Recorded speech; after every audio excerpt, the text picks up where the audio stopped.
It's like in health, for our health, we should try and get involved because we can not only serve us, we can even serve our next generation, our family entirely. Because if my life is saved, I believe my children or our friends and others community, the community entirely has served. Because disease to one is disease for all. As the clock continues to tick, unvaccinated civil servants know it can't be business as usual.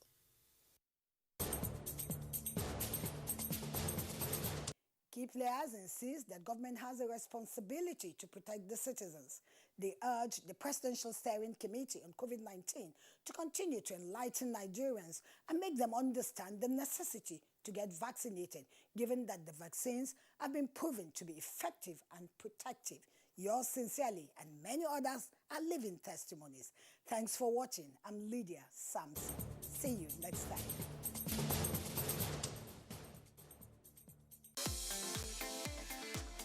From dusk to dawn, 24 hours a day, NTA International is with you in your living room, office, everywhere and anywhere.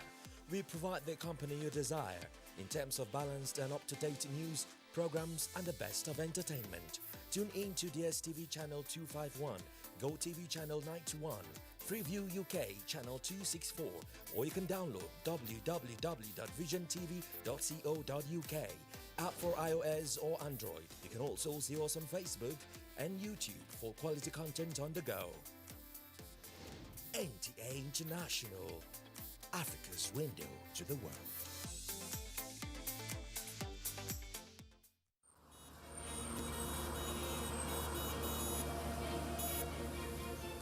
Lives are in your hands while you drive.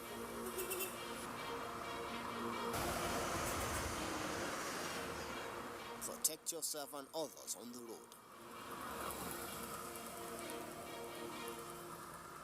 Road Matters, shown on the network service of the NTA.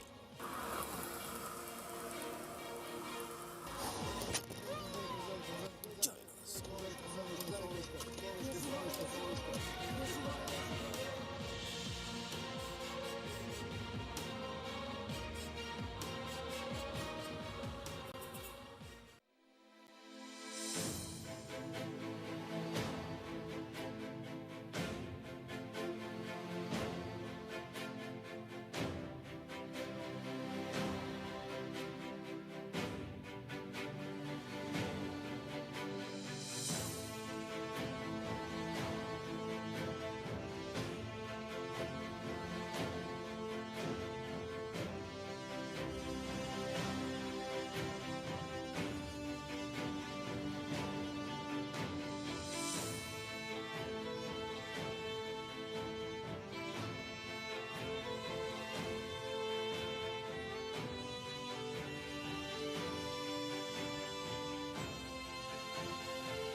Welcome to Abuja, the place that unites Nigeria.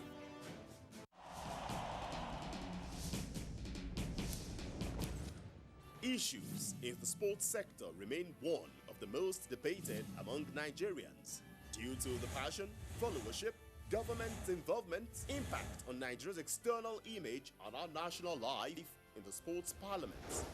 The NTA offers Nigerians deep views on issues with experts in the sports sector, offering in-depth analysis, hindsight, insight and foresight towards elevating Nigerian sports to the zenith on the floor of the sports parliament.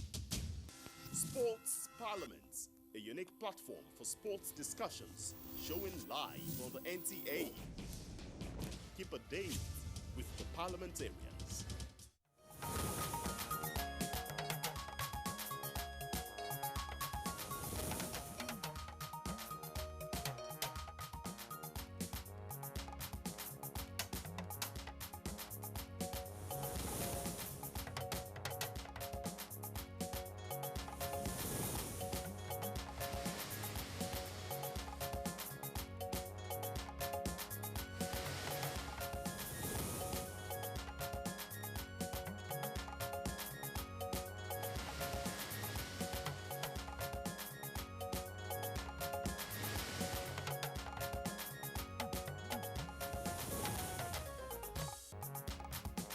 President Buhari inaugurates new Nigerian Navy ships, boats, and helicopters in Lagos.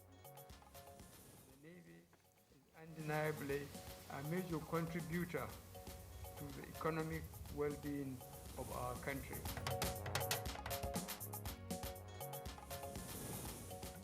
Federal government flags off COVID-19 vaccination in IDP camps across the country. This partnership with the National Healthcare Development Agency is the main strategy.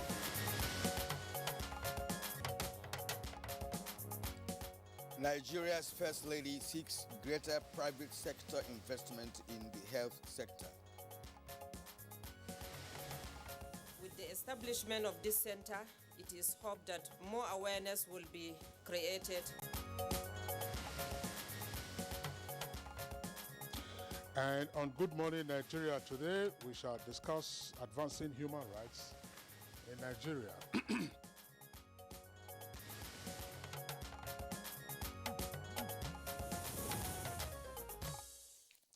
Well, let's start today's introduction, by asking this question. Do you know the most fundamental right you're entitled to as a citizen or person living in Nigeria? Well, Kieran, that's a very important question. But as you know, the rights doctrine is fully enshrined in Chapter 4 of the 1999 Constitution as amended. And you have a number of other international pieces of legislation or protocols or conventions also pertaining to rights. So you hear people talk about the right to privacy, the right to fair trial, fair hearing. You also hear they talk about the right to property. But certainly, the most basic of all human rights is the right to life. For without life, you can't enjoy the other rights that I've just talked about. Exactly. And these basic rights are hinged on the need for justice, tolerance, mutual respect, and human dignity in all activities of mankind.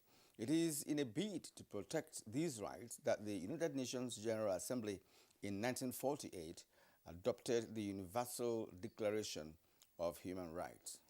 Certainly, human rights are crucial to ensuring that all persons are treated fairly and equally. And the rights are based on shared values of dignity, fairness, respect, and equality.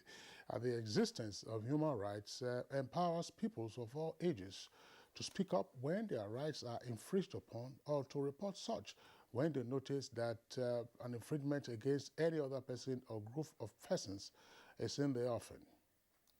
In Nigeria, despite the progress made in democratic process, human rights violations have remained recurrent. Reports from National Human Rights Commission indicate that kidnappings, extrajudicial killings, discrimination, sexual and gender-based violence are among the worst human rights violations in the country today.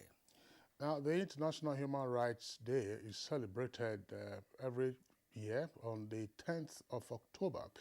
And this is to commemorate the adoption of the Universal Declaration of Human Rights by the UN General Assembly on the 10th of December 1948. Now, the Universal Declaration of Human Rights is a milestone document which proclaims the inalienable rights that everyone is entitled to as a human being, regardless of race, color, religion, sex, language, political leaning, national or social origin, or indeed any other status. And this year's Human Rights Day focuses on reducing inequality and advancing human rights.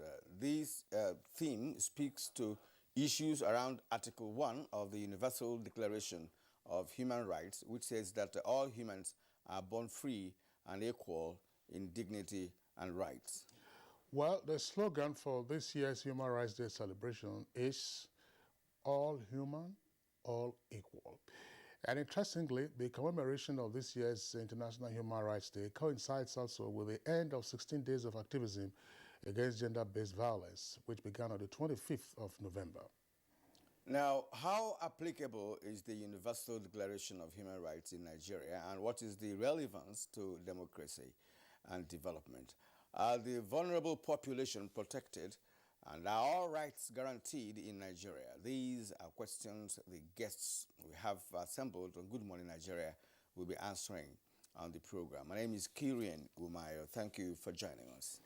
And I'm Kingsley Osadolo. I joined my colleague Kirian to also welcome you to the program. Kirian, what you just raised in terms of questions could very well be framed as the status of human rights today in Nigeria with regard to the theme of the celebration. That will be in our conversation segment on Good Morning Nigeria, being broadcast live as always on the network service of the Nigerian Television Authority. We are here in our Abuja headquarters studios. It's another chilly morning here in the Federal Capital Territory. It's not official, but I think the temperature is around about 20 degrees or so this morning. Of course, we've entered another season altogether. So no question about that. But of course, in the daytime as well as the afternoon, the temperatures, of course, will rise to mid-30s, and then by the evening again, it will drop. That's one huge benefit of Abuja with its many hills around us here. Right now, here is Comfort Amodu, who is taking the highlights of the morning news. Good morning, Comfort. Good morning, Kingsley and Kirian. Good morning, Nigerians. President Muhammadu Buhari has reaffirmed Nigerians' enduring commitment to upholding, promoting, and protecting democratic values and principles. Addressing a virtual global summit on democracy convened by U.S. President Joe Biden, the president said institutions that underpin a resilient democratic society will also be strengthened. He said since coming to power in 2015, his administration has been able to introduce mechanisms to ensure free, fair, and credible elections, while key anti-corruption agencies have also been strengthened despite the nation's democratic achievements. President Buhari, however, said Nigeria continues to face the challenge of insecurity, which poses a threat to democracy, and called for global partners to support federal government's effort at tackling insurgency and terrorism. And the president also assured world leaders of his commitment to putting in place necessary mechanisms to ensure that Nigeria records another peaceful transfer of power to an elected democratic government by ensuring free, fair, and transparent elections in 2023. Political office holders must strive to touch lives by coming up with transforming programs to change the narratives on dividends of democracy. President Muhammadu Buhari gave the advice at the launch of an autography of former chairman of the Progressives Congress, Chief B.C. Akande, in Lagos. Akande was the victim, along with other AD governors, of a diabolical double cross. This book is a historical document. Students will find this an invaluable source of Nigeria's politics. He is our president. We love him. He's one of us. We always want him to relax and come and stay with us. In other news, the president has inaugurated 7 new Nigerian Navy ships, boats and helicopters. Among the boats inducted is the Seaward Defense Boat 3, which is the 3rd indigenous boat built and constructed by the Naval Dockyard Limited. And the president says the feat is in line with the federal government's policy on locally produced goods. Given our present high dependence on oil and gas revenues, the Navy is undeniably a major contributor to the economic well-being of our country. I commend the Navy's effort at maintaining a steady course in its drive for local content development. Let's talk health now, as the federal government flags off COVID-19 mass vaccination for persons of concern at the internally displaced persons camps across the country. This, the government says, is part of its commitment to ramp up COVID-19 vaccine uptake in Nigeria. And the National Commission for Refugees, Migrants and Internally Displaced Persons is the agency driving the effort with support from the National Primary Healthcare Development Agency. It reduced the burden and the transport fare for our people. This partnership with the National Healthcare Development Agency is the main strategy. To make sure that every single person, no matter where they are, is not left behind in terms of their access to vaccines. The Nigerian Center for Disease Control has confirmed 754 new cases of COVID-19 in Nigeria as at 9th of December. The breakdown shows that Lagos recorded 595 new cases. The FCT has 68, Imo 49, Oyo 9, and Delta with 5 new cases. Katsina recorded 4 new cases. Edo, Kano, and Plateau recorded 3 new cases each. Ekiti and Gombe has 2 cases each, while Rivers has 1 so far. The total number of confirmed cases is now 215,918, while the number of successfully managed and discharged cases are 207,619, and the death load is reported at 2,981. First Lady of Nigeria, Aisha Buhari, has encouraged well-meaning Nigerians and the private sectors to invest in the health sector to complement government's effort towards improving the general well-being of the citizens of the country. The First Lady stated this at the inauguration of the Professor Felicia Anuma Diabetes and Endocrine Center at the University of Abuja Teaching Hospital. With the establishment of this center, it is hoped that more awareness will be created on the negative health impact on some of the endocrine disorders and the need for early diagnosis. The idea to start this center is excellent. Welcome. This commitment is translated into 17 Sustainable Development Goals, 169 targets, and 230 key performance indicators. Let's take a break now. Good Morning Nigeria continues shortly with Kingsley and Kyrian. I'm the Chief Resident Engineer and Project Supervisor of the Second Niger Bridge Project. The Second Niger Bridge Project is a project that has been conceived for a very long time, but it has finally come to life during this present administration. This project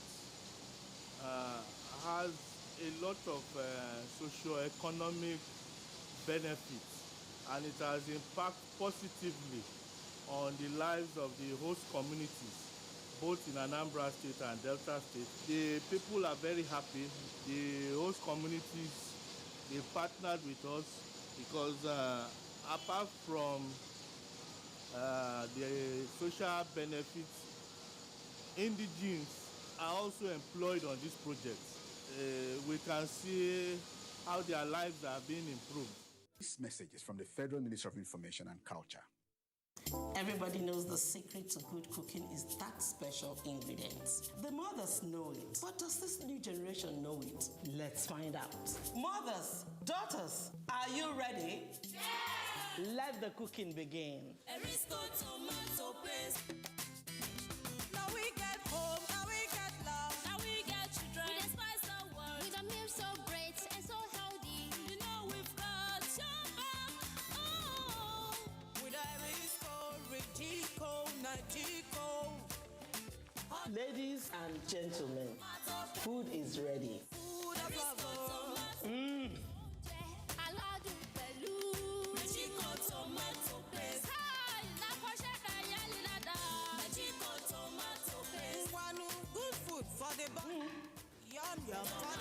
Erisco Rigico and Nagico tomato paste is made by Erisco Foods Limited, feeding Africans with healthy foods. How to make a perfect bowl of love? A perfect blend of taste that brings every ingredient to life. The fusion of different spices. The unique aroma that rejuvenates your senses. The heart-warming deliciousness. And the satisfaction that comes from every bite, which makes you say, I love my Indomie. Give your kids winning energy. Milo Active Go. With the goodness of malt, milk, and cocoa, helps them make the most of every day. Milo, the energy to go further. It's a trip back to Anfield for Steven Gerrard as he takes his new team to face the Reds. This Saturday, it's Liverpool versus Aston Villa on the Premier League Live, showing on the network service of the NTA from 3:30 p.m. The Premier League Live is brought to you by Baba Ijebu and powered by Integral.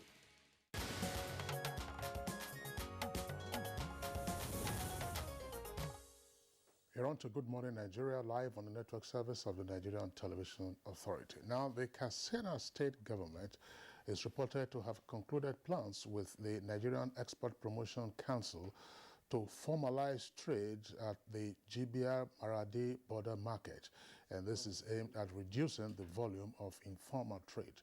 Our correspondent Aleka Okpanachi Aruwa has details. According to statistics, nearly $12 billion worth of informal exports take place along border markets in Nigeria, with markets in Jibia, Katsina State, having the highest volume of informal trade. To streamline the activities of informal traders and generate reliable trade data along the border markets, the Katsina State government is pushing for the Nigerian Export Promotion Council to establish domestic export warehouses and export trade houses along Jibia Maradi border markets. This visit by the Deputy Governor of Katsina State to the Executive Director and CEO NEPC at the Export House in Abuja saw the seal of the agreement to formalize trade along Jibia Maradi border markets. We have the site for this project. It's going to be located on an 800 hectare land which we have set aside for green economic zone. In fact, we have also such kind of project that we already designed for that. So it's just like placing it where it is. Maybe either reducing the size of the land or expanding it to your requirement. Nigerian economy has been affected by this issue of informal trade. They go in, go out, there's no data. And no data and no revenue to government. I don't think that is right. And so we introduced this domestic export warehouse to also ensure that data is collected. But most importantly, sir, this will generate employment for our youth. That's very key. The establishment of domestic export warehouses and export trade houses in Jibia border market is expected to enhance trade facilitation, generate more foreign exchange, reduce cost of doing business, as well as create employment in Katsina State. And taking a look on Thursday tradings on the floor of the exchange.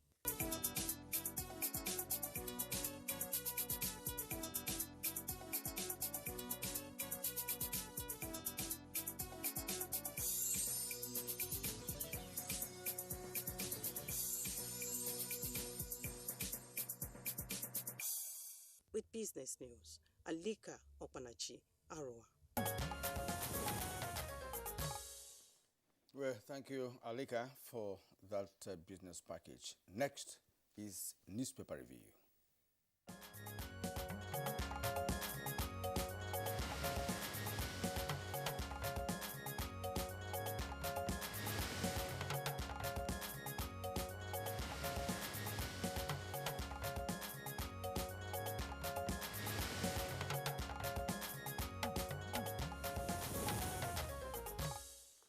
Bayo Atoyobe is right here with us in the studios. Bayo, good morning and welcome.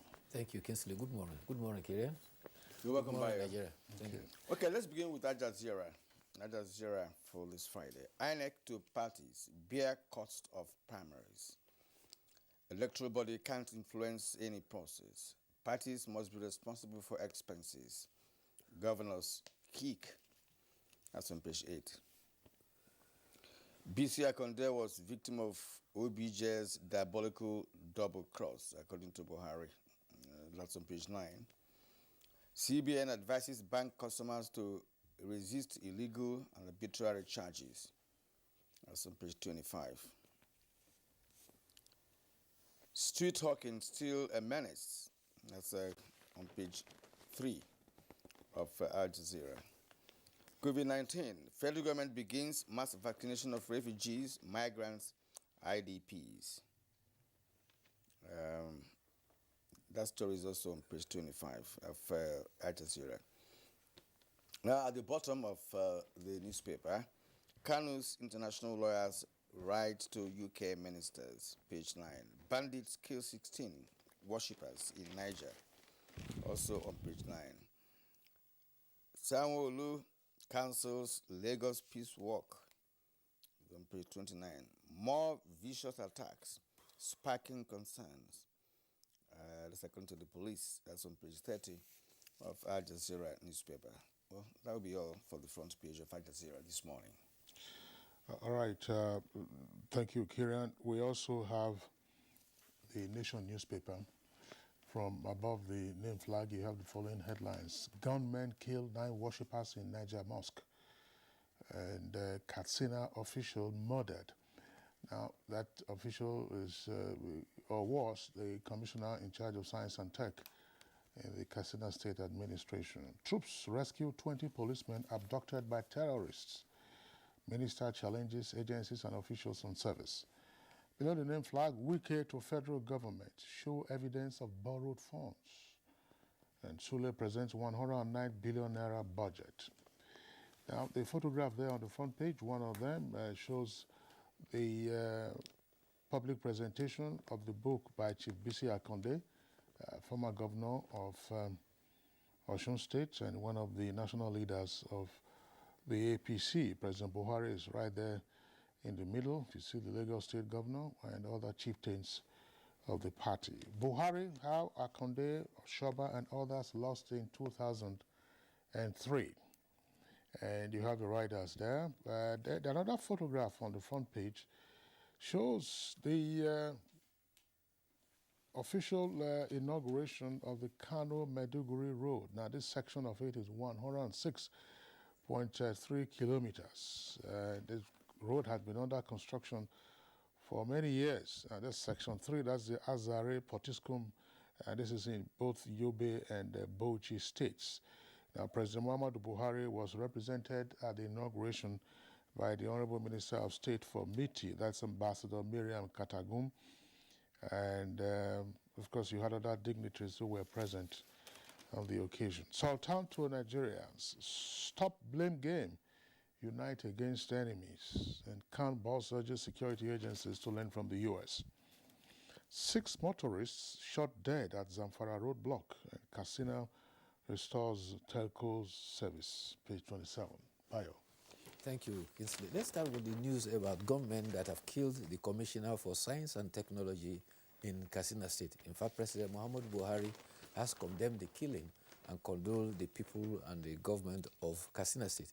Dr. Rabi Nasru was killed Wednesday night at his house at Fatima Shema quarters in Katsina, apparently killed in the sitting room where traces of blood was found and locked up in the toilet. Security personnel have to force the door open to retrieve the body, who showed a lot of knife cuts to the body and the belly. His body has been deposited in the hospital for pending burial. Meanwhile, the Nigeria Interreligious Council has spoken at its 4th quarter meeting and have called for collective and coordinated approach to solve the problems of insecurity in the nation. Both Sultan Saad Abubakar III and Reverend Samson Ayokunle expressed concern over escalation of highway attack and kidnapping. The Sultan referred to a letter by bandits threatening Christians in Zamfara and asked, what is the work of security agencies if they don't verify such and just allow that to go on to cause worshippers to be frightened? He also admonished religious leaders to be careful and stop being part of the problem. He says, we are not political leaders. As religious leaders, we have to be careful the way we handle, say, or do things, because our followers believe in what we say. They assume whatever we say is from the Bible or the Quran. Reverend Samson Ayokule also lamented that the nation's highway have become dens of kidnappers and no-go areas for travelers.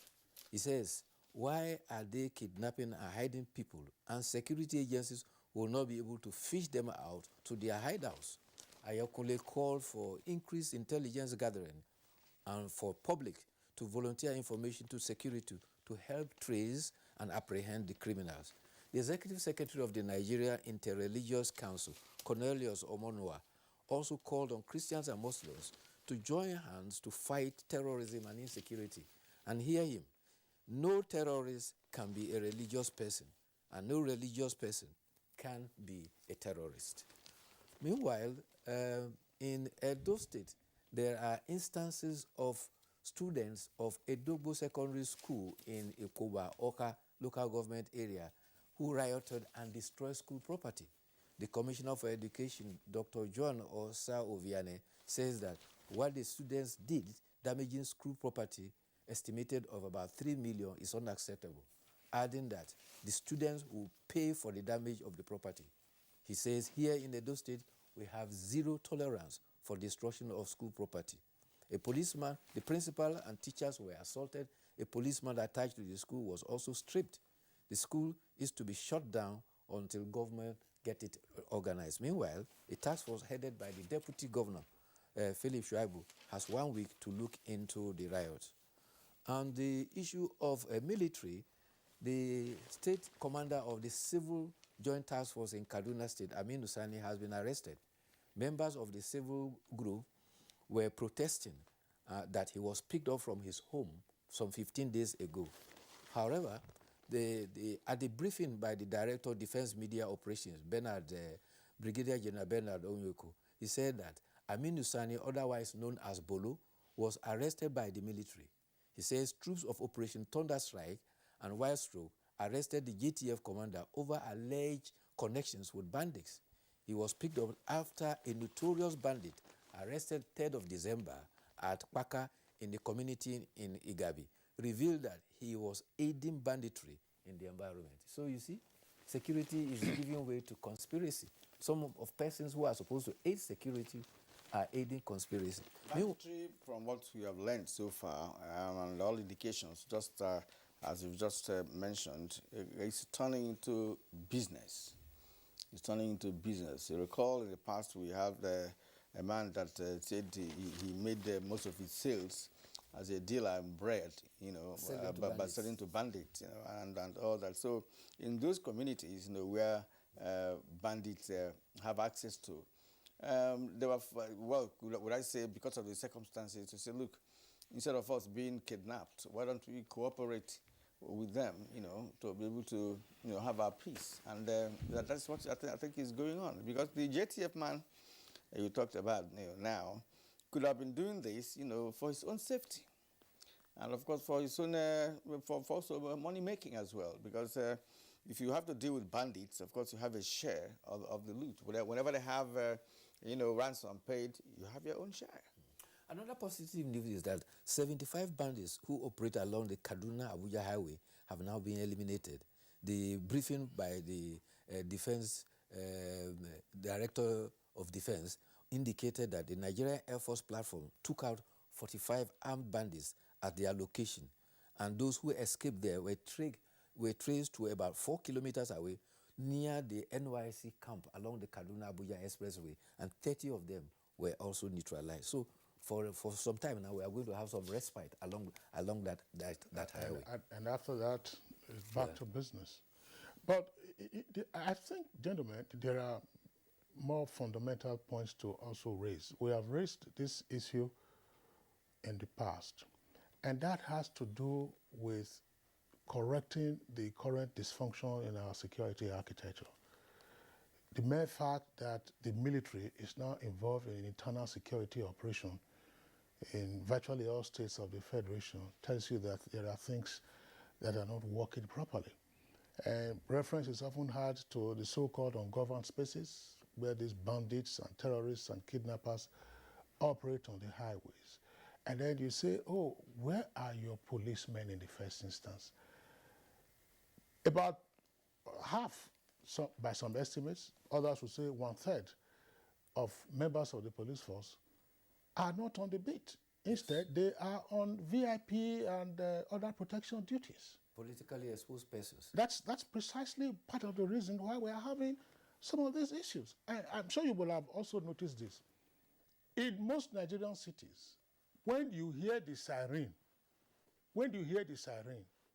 it is a siren of a convoy of one big man or the other. And here in the Federal Capital Territory, I've sometimes wondered, what a visitor would say if right in the heart of the city, you are seeing a troop of bodyguards, a troop of police protection, a troop of DSS officials, and they are usually short convoy by 5 or 6 vehicles, and they are scaring everybody away from the street. On the highway, right in the city, yes, in the Federal Capital Territory, and then you ask yourself, what does this mean? What does this tell me if I were a visitor? It means that the place, if you have to have such a phalanx of security officials around one big man or the other, whose offices have an expiry date anyway, what does it tell you? And are these men and other personnel not supposed to be on the beat? How many of them do you find on foot patrols? How many of them do you find, policing the general environment? And this is why, criminals and other hoodlums are taking advantage of it. The House of Representatives has given a clarification following intervention and meeting with the chairman of the Independent National Electoral Commission, Professor Mahmoud Yakubu, that INEC has nothing to do with direct or indirect primaries. It is basically a party affair.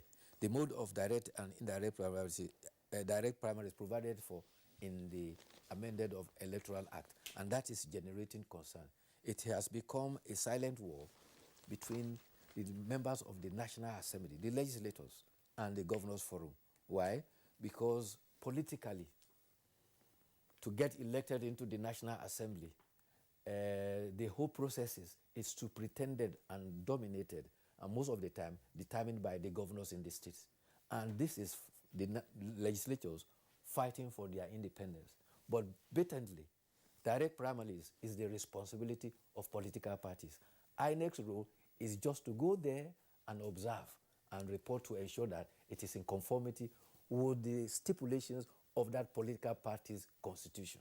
So INEC says it has no budget for direct or indirect primaries because it is not involved in it. Sorry, I don't know what to have in our own parlance, but elsewhere, what is the business of an umpire to a party's primary in terms of sponsorship or funding?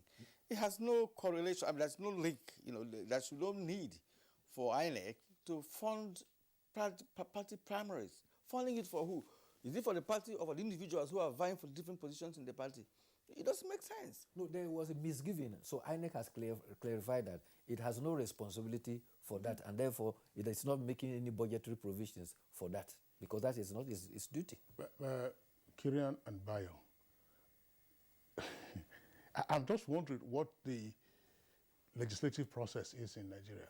Are these not matters that ought to have been raised at the public hearing when the bill was still under consideration by the National Assembly? Is it after the bill has been passed by the National Assembly and where the National Assembly, two chambers had discrepancies, they had a conference, they harmonized, they passed, and they have transmitted the bill as passed by the National Assembly to the President for his assent. Now we are raising these matters that ought to have been raised, and the National Assembly itself is allowing itself to be dragged into the conversation around whether primaries will cost 500 billion or otherwise. Who calculated 500 billion, and whose cost will it be? Will it be the cost of INEC, or will it be the cost of political parties? And what are the cost factors in 500 billion that we are talking about? These are matters that ordinarily should have been considered at the public hearing while the bill was still in consideration. Even now, assuming the primaries are said to cost, and you have accountants properly calculated and say we 1 trillion naira, it is the business of political parties. Exactly. I mean, it shouldn't be a subject for conversation in the first place. It should not be. Also from the National Assembly, specifically from the House of Rep, indications are that the 2022 appropriation bill will be passed by Wednesday next week. The chairman, Media and Publicity, Benjamin Kalu, said that at a briefing that tentatively the report will be laid before the National Assembly on Tuesday, and expectedly it will be passed on Wednesday before they proceed on vacation by 16th of December. It may be recalled that in October, the Appropriation Committee had given indication that hopefully by December 15th, the 2022 Let this not be a routinized passage of the appropriation bill. If you recall, as recently as a week or so ago, there was information about duplication of projects about 252 projects in the 2021 Appropriation Act. And of course, the special advisor to the president did say that those duplications were not funded. As the saying goes, more haste, less speed. So what are the issues? The other day we were talking about the finance bill, some of the provisions there, but an individual possessing a team before you can operate an account. And some of the points that we trashed up matters, and then you would need enough time, to be able to consider all of it. We know that they are going on research, but the fact that you have to meet the January to December budgetary cycle should be no factor in driving this through, and then at the end of the day, you begin to have also, let's go for supplementary or amendments. Invariably, Kingsley, you should expect to have a supplementary budget because it has become a pattern, in the recent past. So there's nothing you can do about that. They've had a good time to work on the budget since October. They have been working on the budget. They have in fact had to close plenary to devote more time to the budgeting processes. So hopefully, they will be able to get that through. All right, Bayo, we'd like to thank you for today's analysis. We hope to see you again on Monday when Good Morning Nigeria will resume for next week. Thank you for being here. Thank you. You are watching Good Morning Nigeria on the network service of the NTA. We'll take a short break now. We'll be back very shortly. Ministry of Works and Housing has the responsibility to help improve the quality and the quantity of the road infrastructure assets, which are the roads and the bridges and the highways. At the moment, we have over 13,000 kilometers of road network under repair, reconstruction, or rehabilitation out of the existing 35,000 kilometers of federal road network. These 13,000 kilometers are comprising about 850 different contracts which the ministry superintends across Nigeria. We are fulfilling the mandate of our ministry to expand the connectivity of Nigeria's states and by extension the towns and villages through road transport.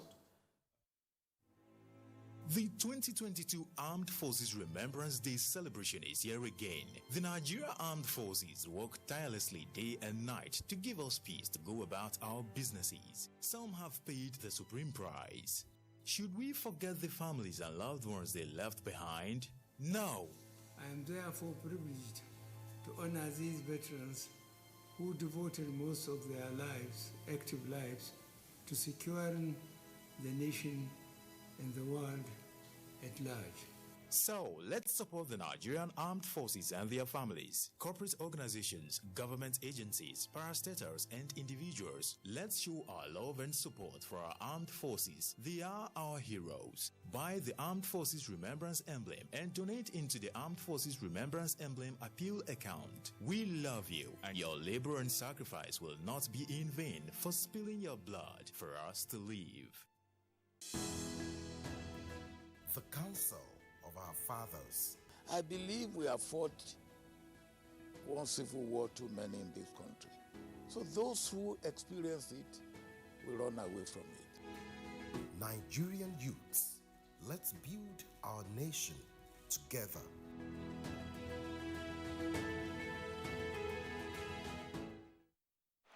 It's a trip back to Anfield for Steven Gerrard as he takes his new team to face the Reds. This Saturday, it's Liverpool versus Aston Villa on the Premier League Live, showing on the network service of the NTA from 3:30 p.m. The Premier League Live is brought to you by Baba Ijebu and powered by Integral.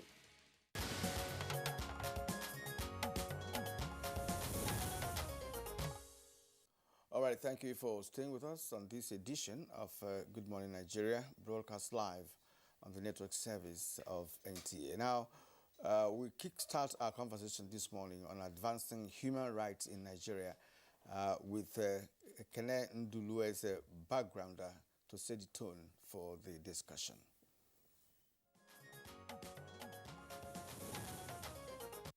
Globally, there is a consensus that all individuals are entitled to certain basic rights under any circumstances.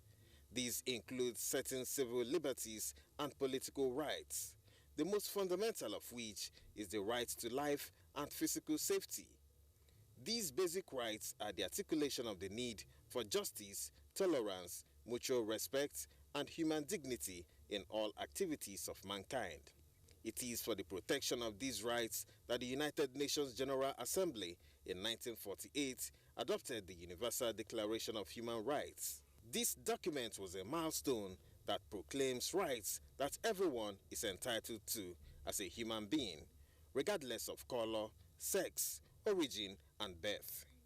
In Nigeria, despite the progress made in democratic practice, human rights violations have continued to remain an issue. Reports from the National Human Rights Commission indicate that kidnappings, extrajudicial killings, discrimination, sexual and gender-based violence are among the worst rights violations in the country today. Rights of prisoners as well as vulnerable individuals, including persons with disabilities and the elderly, are also issues that have continued to call for utmost attention. As Nigeria joins the international community to mark the 2021 Human Rights Day, the focus is on reducing inequality and advancing human rights. This theme speaks to issues around Article 1 of the Universal Declaration of Human Rights, which says that all humans are born free and equal in dignity and rights. The commemoration of this year's Human Rights Day is also coinciding with the end of 16 days of activism against gender-based violence. What are the challenges to advancing human rights in the country? Guests on Good Morning Nigeria will be speaking to the issues in a moment.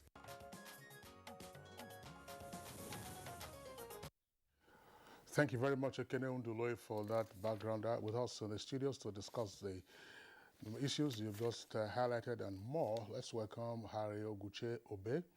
He's Director in charge of Women and Children's Department at the National Human Rights Commission. Mr. Obe, pleasure to have you on the program. Thank you very much. I'm happy to be here. Also here with us is Obaru Fiki, Legal and Human Resource Officer at Clean Foundation. Obaru, pleasure to have you this morning. Good morning, thank you. Also here with us in Abuja studio is Ahmad Abubakar, a human rights activist and legal practitioner. You're welcome to the program. Thank you for having me. From our Kano studio is Dr. Uju Agomo. Uju Agomo is Executive Director, Prisoners Rehabilitation and Welfare Action Power. We're glad to have you this morning on our show. Thank you very much. I'm also glad to be here. All right, so we are having our conversation around advancing human rights in Nigeria. But let's begin by first appraising the state of human rights in Nigeria today. And what a better way than to kick off with the Human Rights Commission, which of course is charged with the protection and advancements of human rights in the country. Mr. Harry Oguche, of course, this is a broad question. What is the state of human rights in Nigeria today? Take it from any angle. Thank you. The state of human rights in Nigeria today, like you said, it can be approached from a very broad perspective. If we want to look at how sensitive and aware people are with regard to their rights, we would say that we have made a lot of advancement or, improvement in terms of awareness, because a lot of people tend to know about their rights and they take it up with the relevant authorities.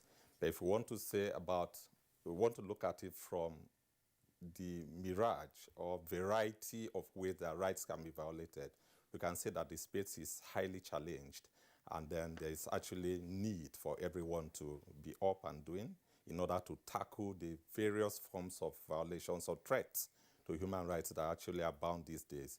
And this is as a result of so many things that are happening currently. You can look at it from issues of COVID-19 and the implication that it has had in our space and protection of human rights generally. If you look at it from socio-cultural rights or economic rights of the people, it is more difficult for people to actually actualize themselves in terms of provision for their basic needs and all that, because of the various things that are threatening the channels of provision for those things. So it depends on how you look at it. But we will look at it from the perspective of people being aware of their rights, because no right can be fully protected if the beneficiary of that right is not aware that he holds such rights. All right, let's turn to Ahmad Abubakar, who is a human rights activist and legal practitioner. Let's get to your own appraisal of the state of human rights advancement in Nigeria. I want to talk about, when you look at it from the angle of access to justice, human rights is enshrined in the Constitution, in the various charter, African Charter, United Nations. All the provisions are there. A lot of people are aware of their rights. But the question that we need to ask is, are those rights being protected? At the moment, as my co-analyst rightly pointed out, a lot of people are aware of their rights. But the issue now is the enforcement. A lot of rights are being violated due to the security challenges we are currently witnessing. A lot of people have been denied access, and their essence is to allow people to have access to justice so that their rights will be protected. I want to make a reference because on a daily basis, we go out to the various security agencies. People are being detained. They are detained, some are incarcerated without anybody knowing for months. And if these things have happened during the military era, why are we still having it in a democratic setting? Most of our security agencies, they are more or less transactional. So if an issue doesn't have maybe monetary value attached to it, they tend to neglect it or shy away from it. So if you have that kind of situation, people's right will continue to be abused. And they don't have remedy, because you look at the civil society, lawyers that are engaged in program, they are overwhelmed. Go to our police stations today, go to our prisons. A lot of people are there awaiting trials. Some are kept at the pleasure of some people in authority, and nobody is doing anything about it. The Human Rights Commission, I believe, to my mind, they are overwhelmed, because it's not even everybody that have access to the commission. So more needs to be done in terms of the actualization of the goal of realizing human rights in the country. Okay, thank you very much, Ahmad Abubakar. Let's go over to our Kano studios, where we earlier introduced Dr. Uju Agomo. Dr. Agomo, what's your reading of the Human Rights Barometer in Nigeria?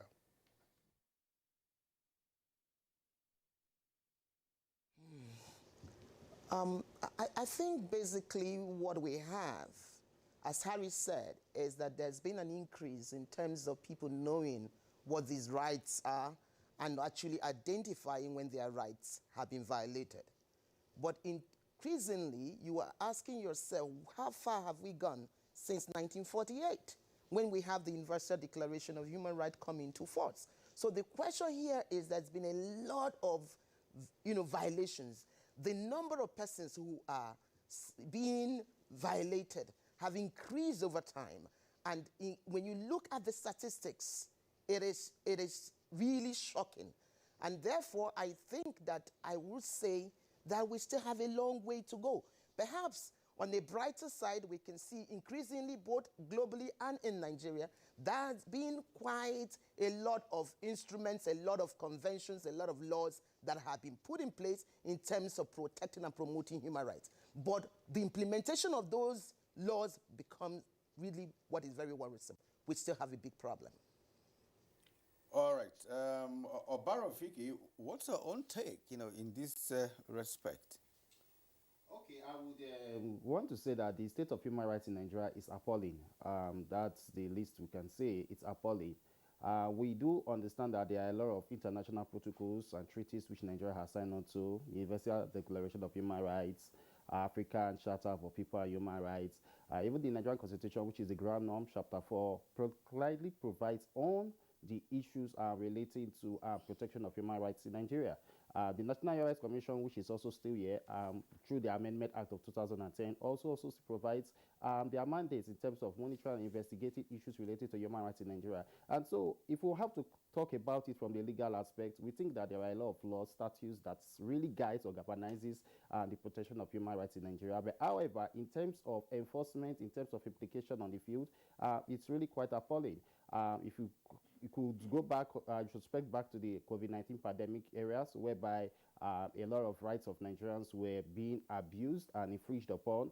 A lot of rights were being violated due to the lockdown and enforcement of the stay-at-home order. You will also know that there has been a lot of human rights violations. There have been a lot of enforced disappearances by both state and non-state actors in various aspects of the country. And also, coming out from the COVID-19 pandemic, we could see a high surge of violence against women and girls, which has promoted sexual and gender-based violence. And thank God we are commemorating, and we're just ending the 16 days of 16 days activism against violence of women and girls in Nigeria. And so basically it's not really encouraging as per the state of human rights in Nigeria. However, there are still signals that the Nigerian government is not sitting down on its ass. They are doing something.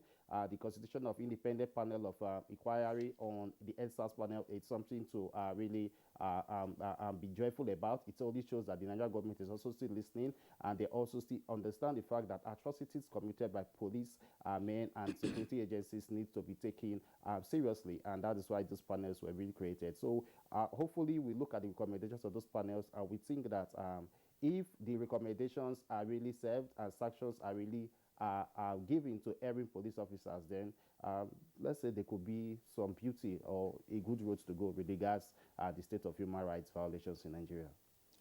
Abaro, thank you very much. Gentlemen, before we start probing into the details of the other aspects regarding the state of human rights in Nigeria, including, for instance, threats to rights, actual violations of rights, enforcement of rights, that's by way of access to justice, and ultimately full protection of the rights. There's one aspect that you've all touched on, namely increased awareness of rights by Nigerians and persons who are resident in Nigeria. My question is going to Harry a bit. Harry, what are the factors that have conduced to this increased awareness of rights by Nigerians? And in answering that question, perhaps you also take a subset of it, namely, people are aware of their rights of citizens and government, or government and citizens, but how much awareness is there of citizen and citizen? Yeah, thanks so much. Let me start with the first leg of your question, the factors that I think have been responsible for the increase in awareness of people's rights. I can look at it from the awareness creation by so many people, not necessarily government actors, but of course government actors or agencies tell people that you have the rights and all that. And then secondly, the pressure. Human life is such that if you are so pressured, you look for ways of manifesting the effect of that pressure on yourself. And the tendency for people to speak out, just because the intensity of pressure is so much on them, naturally comes to people. So as people feel the impact of some of the factors I talked about the other time, it can be climate change, it can be COVID-19 and other things, people tend to explode. They want to say, I am not comfortable. So when they speak out, and because we also have provisions of some amenities, we have increase in access to ICT, telecommunication, and all that. So the space is now open for people to actually be aware, and they have many other mechanisms to speak out. And I can also say that the sensitivity of Nigerians to the feelings of their neighbors can also be actually one of the factors that have led to the increase in awareness of people, and then people also report on all this. Now, to the second leg of your question, I think we tend to focus on government as the only duty bearer in terms of right protection, or we exaggerated the role of government. Because first and foremost, yes, we have laws that make government the duty bearer, because if you have a right holder, there has to be a corresponding duty bearer. But we also owe ourselves duties of protection. And it is also there in the law or the standards that countries are meant to actually use to have laws in their countries. If you look at the Universal Declaration of Human Rights, individuals are also flagged as a duty bearer for right protection. So we need to actually look at issues from a wholesome perspective. While government is the primary duty bearer, individuals also have duties to uphold the respect for human rights of each other. So now we can say that people tend to not so much project the issue of the obligation of individuals because it takes some resources or effort on the part of the person that is pressured to ventilate his grievances. Maybe you have to go to court sometimes, and this requires resources. And because you don't have so much resources, you tend to stomach it. Then we also have some cultural and traditional factors or arrangements that tend to deal with individual to individual violations. And so people settle some of these things unreported. So it's a mystery of factors. So, but for us to have actually a well-protected environment, we need to balance our expectation, not just from government, but even from individuals.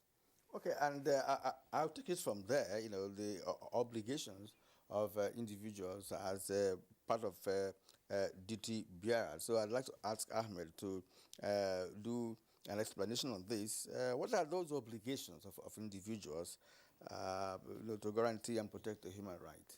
You see, for the sustenance and practicability of the enforcement of human rights, every citizen, every individual in any given country, you are expected, where your rights, you have certain rights that have been provided in the Constitution, in the United Nations Charter. Those rights can only function optimally if you allow the rights of others to thrive. If you live in an environment, I make a reference to where I live. Some days people blare music, you cannot even sleep. They have a right to religion, but if they are practicing their religion, they should equally factor in that as an individual, you equally have a right to life. And life here goes beyond just being alive. If you need rest to function optimally. So people should be conscious of the fact that it is not only government. We have a whole role to play. You ask yourself, who are the people in the police station? Who are the people in the judiciary? Who are the people that enforces those rights that have been protected? It's written. It's one thing to have it encapsulated in the various laws, the gamuts of law. It's another thing for you to enforce it. Let me share an example with you. We have recently the Administration of Criminal Justice Act. Beautiful, wonderful provisions to protect the rights of a suspect. They are allowed access to their lawyers. They are allowed access to give statements in the presence of their lawyer. But if you go to most security agencies, including those in the city centers, that you expect them to have a certain level of exposure, a certain level of experience, and the nature of where they are living, they should be able to protect the rights of those people they are supposed to investigate. You now have situations where you have security agencies deliberately violating the rights of their fellow citizens just to appease either those in government or those that have the means.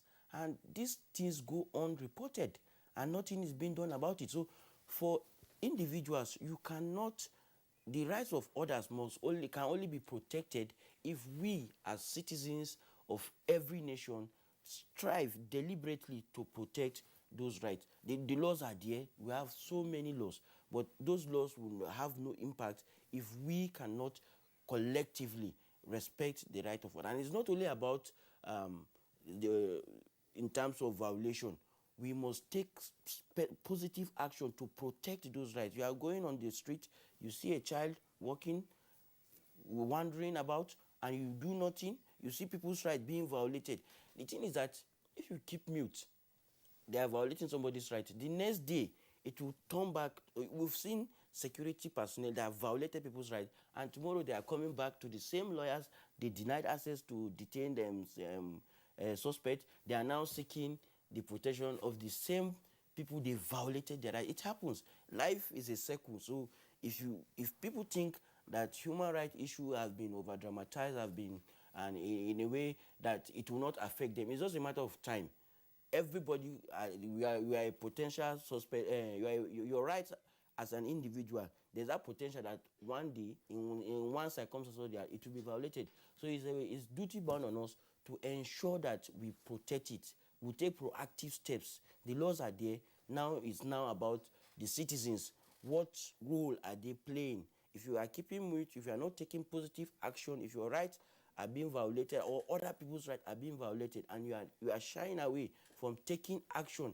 People talk about resources of not having, but they are made. The Human Rights Commission, you can put up a petition. If you see somebody's right has been violated and he has no means, and you don't have means to get a lawyer, there are lawyers that are engaged in pro bono service, there are human rights organizations, and you have a right as a citizen of the country to write straightly to the Human Rights Commission. We have the Public Complaint Commission. All these organizations, they've been taking action, but it's for the individuals now to kickstart these things that will make the process for other people to intervene. Okay, Ahmad Abubakar, thank you very much. I want to return to Dr. Uju Agomo in our Kano Network Center. Dr. Agomo, we're still on the aspect relating to increased awareness of the rights doctrine amongst citizens and indeed governments. Again, from your own point of view, tell us what are the driving factors in increased awareness, and more importantly, does the awareness also now influence the role of citizens in the duties matrix, or just holding government solely as a duty bearer, as Harry Obey has indicated?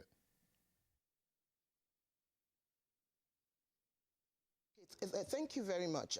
I think some of the factors that have actually helped to increase the awareness, I mean, the issue about social media is one. The other thing that we must also take into cognizance is the role of civil society organization. And even in terms of talking about civil society organizations, I do not also want to ignore the fact of the role of the media. For example, see what you're doing now.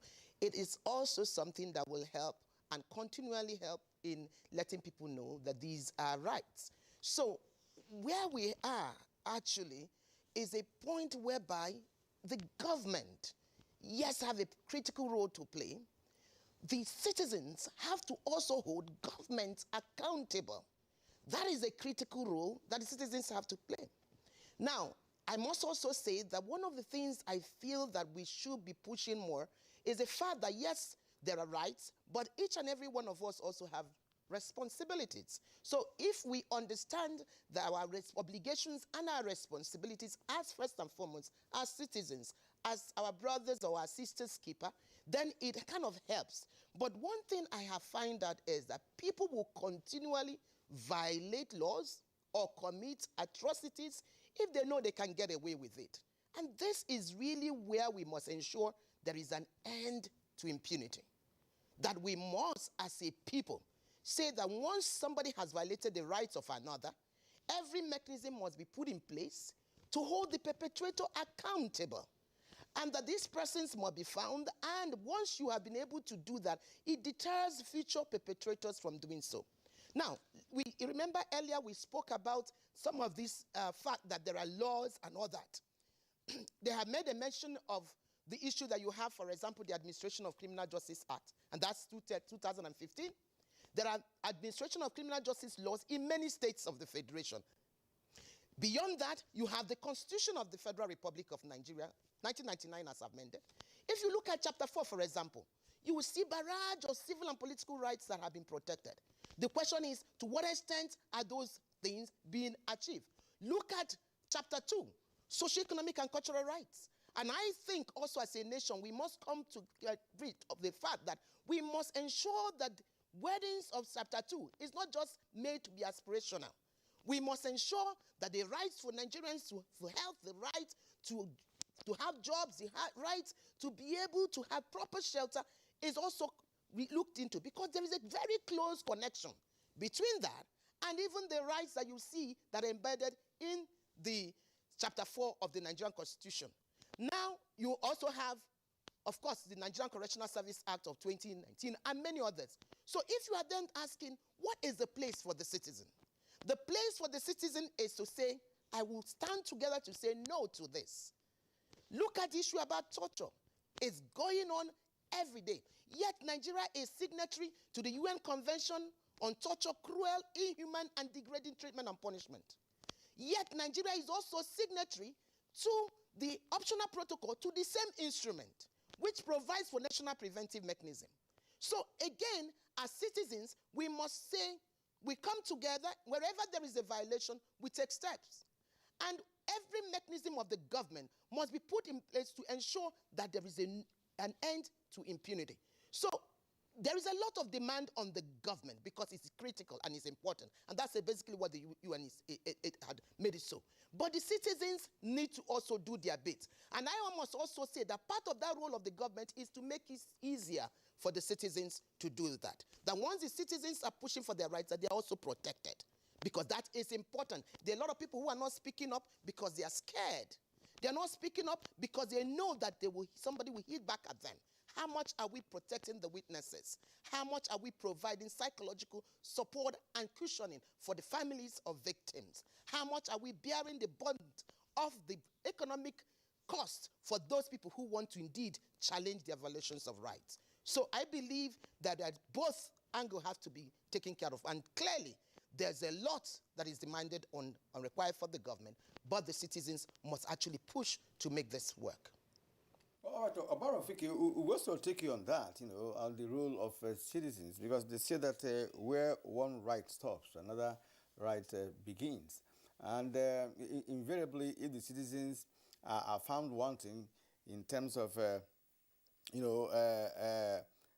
making their own contributions, towards the protection of human rights, of course, all the efforts being made by Human Rights Commission, will be in vain. And you can also take it from this other angle.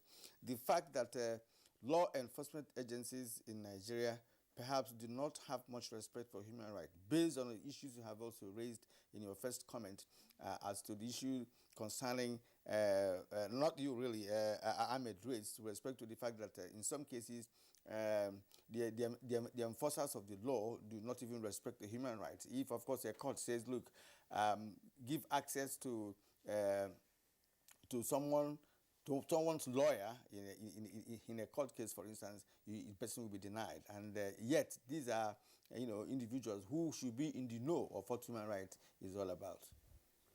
Okay, I would want to commence with this premise, which provides basically that you cannot have an egalitarian society if individuals do not respect the rights of others.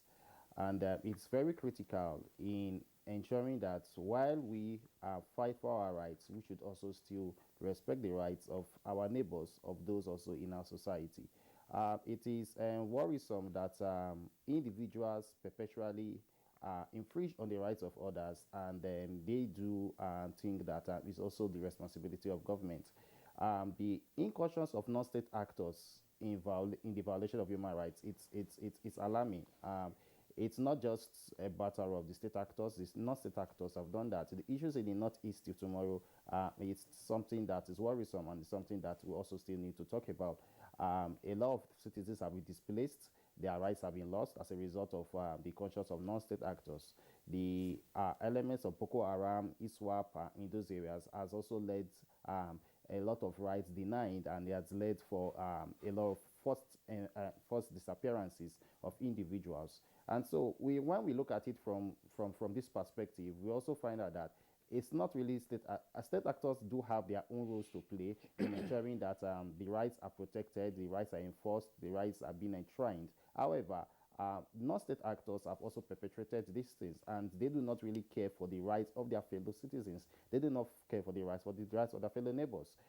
We will talk about the Chapter 4 of the 1999 Constitution, which basically spells out between Section 32 to 43 of of the Constitution, which basically states the rights of individuals. However, at our own places, at our own areas, how have we protected the rights of others? I think citizens need to ask themselves these vital questions even as we commemorate this day.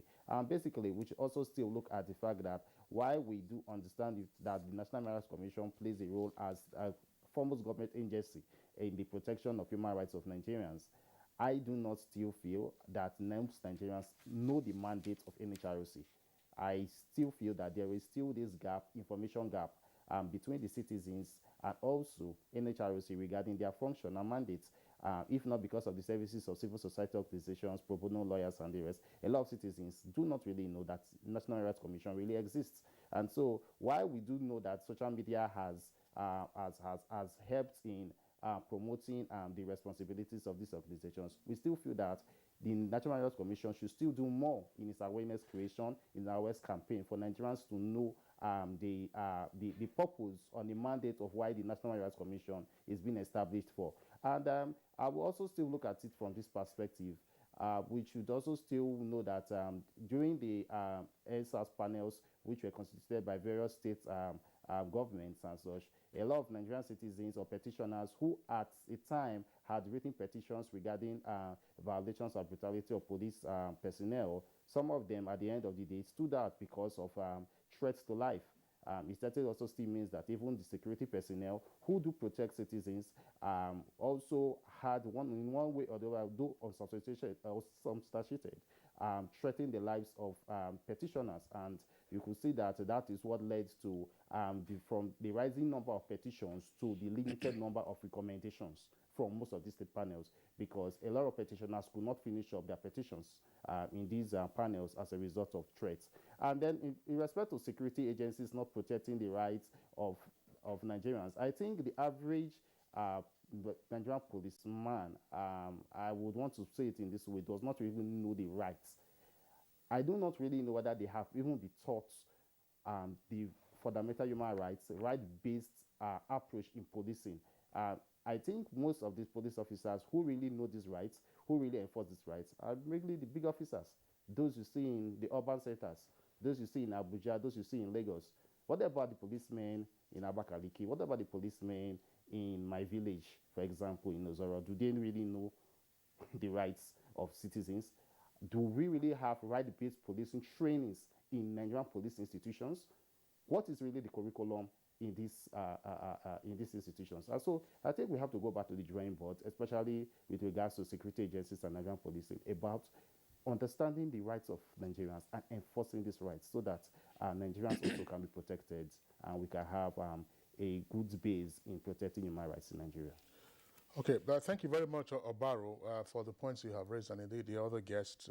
One aspect, we're going to keep it and we'll return to it, that has to do with proper rights education for law enforcement officers. It's come up on Good Morning Nigeria a number of times in the past, and you find that cops who are on the beat have very little understanding or knowledge of the law that they are seeking to enforce in the first instance. But I just want, before we get into areas of rights violation by government and government agencies as well as enforcement, one aspect that has come up, because it was a point that was dropped, that you say, look, you build an egalitarian society where citizens respect one another, respect the rights of one another. So we talk about awareness, Harry. And look, in the Nigerian Constitution, it is there in Chapter 4 that there is a right to property. And property, of course, can be realty or personality. And earlier, Ahmad also talked about the right to life. Let's look at two scenarios in Nigeria, for instance, in terms of citizen-to-citizen relationship. Intellectual property rights are wantonly violated in Nigeria. Wantonly. In other words, I mean, we are all familiar with it. People just steal your intellectual property and they think that it is fun. Landed property in some urban locations in Nigeria is a game of war. You will find squatters, you'll find poachers, you'll find all kinds of elements who will encroach on your land, who will even take over your property, sell it to another person and say, go to court. And when you are then seeking to enforce your right, then they bring in assassins and they put people to sleep. And so, do people have this understanding? Because if a dead man can't fight over a landed property except those who are managing his estate, and that's why Amma was saying, look, the right to life on the one hand, also the right to life means you have to be alive to enjoy that right. If you have noise pollution all over the place, and Nigeria, a person will threaten you if you don't take time, as sometimes they will say, I will just kill you. So why do we have this pervasive, if you like, violation of some kinds of rights that we do not seem to be aware of, citizens to citizens? I talk now about intellectual property, landed property, and even the enjoyment of life. Yeah, thank you. I always tell people that if you observe how human beings behave, you will understand that it is almost natural or innate in every human being to seek the soft spot and oppress it. So we are naturally wired to act for the strong to oppress the weak. So if we don't have a strong system of deterrent legislations or arrangements, policies that tend to deter people from expressing that innate oppressive tendency, then it will be pervasive. That is exactly what we're seeing. If somebody sees a property, we are covetous in nature. You want good things. You are not able to afford it. Another person has it. So if there are no laws protecting the owners of those things that you're actually targeting, then the tendency is for you to want to grab it. You either get it legitimately or illegitimately. So the law is expected to protect those that have it legitimately, to keep it, and also ward off those that want to acquire it illegitimately or through force. So we now need to understand why society exists. People sidestep what they naturally can afford in terms of ability, natural ability through force, to ensure that there's an authority that creates an environment of safety for all. So if we do not enforce the laws that protect that protect the rights of everyone in the society, for instance, somebody has a law, a land, like you said, this is very pervasive in Abuja because I have people around me that have been victims of this. There are cliques that appears to be known to so many people that go into this. They just search around. If you have not developed a property, they just go into it. And like you said, they say go to court. Because they know that going to court will delay, the process of you getting this thing back. Or eventually, you see them mutilating records to ensure that, okay, they take what rightly belongs to you. So apart from people knowing what their rights are, we need an environment that actually seeks to enforce the laws that are available so that people can actually seek protection through those laws. And I tell you, if we do not check these practices, no matter how much is invested in terms of human rights education, we will just be going around the circle. People will deliberately know what the law is. In fact, there's a saying that you should read the law, know the law so that you know how to violate it or how to escape this thing. So if the accountability process is not strong enough, people will seek to use the soft spot and use the same law to get away with their crimes. It is said in some cases that don't break the law, but you can bend the law to be able to achieve your aims and objectives. I think this question that Kingsley raised is very pertinent, because when individuals begin to violate the right of other individuals, then we have a more serious problem. Because most times we talk about government not adhering to human rights. We talk about some institutions, especially the law enforcement establishments, not adhering to human rights issues. But this time around, the individuals are even more involved in violating other persons' human rights. So in this case, what is the difference between collective rights and individual rights? Let me continue from where Harry stopped. In terms of the life case situation that we have witnessed. You see, when the system and the structures are not working optimally, in terms of enforcement of laws and rights, then the room for abuses and impunity will be rife. Let me put it this way. You have cases that have lasted for 10 years, 5 years, and has not even started. And maybe it borders on issue of your right or landed property. It means the signal is there, is being sent that yes, I can violate right and go scot-free. Individuals are even more in terms of perpetuating and violating human rights, because it's people that goes to the station to go and make complaint and report. And in terms of making those kind of reports, some they fabricate lies, and the security agencies that are duty bound to investigate and not only hear one side, they take side, because we know sometimes money exchange hands. As I said, some security outfits are now transactional, in the sense that if your rights, or if they want somebody's rights to be violated, they look at what is at stake. They now demand for commission. The courts have ruled severally that security agencies are not debt recovery agents or agencies. You see them deviating from their core duty, protecting of life and property. They are now going into civil transaction. They want to go and recover debt. The same issue of landed property, a single property will be sold to about 5 different people, running into hundreds of millions. A lot of people, even lawyers, have been victim of those scammers. I've had a live case where we conducted a search at Aegis.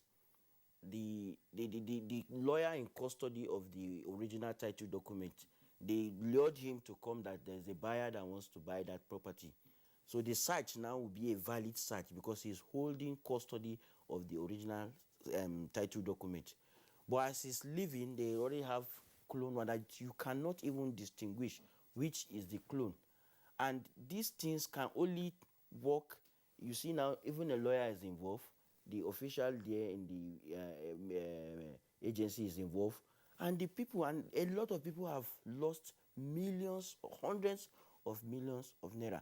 And if they now want to now enforce their rights, then you now have those same people using security agencies to violate their rights. So you see, the government have a lot of responsibility, but individuals are the main actors in violating those. And because the system and the structures are not checking that it gives them a lot of impunity.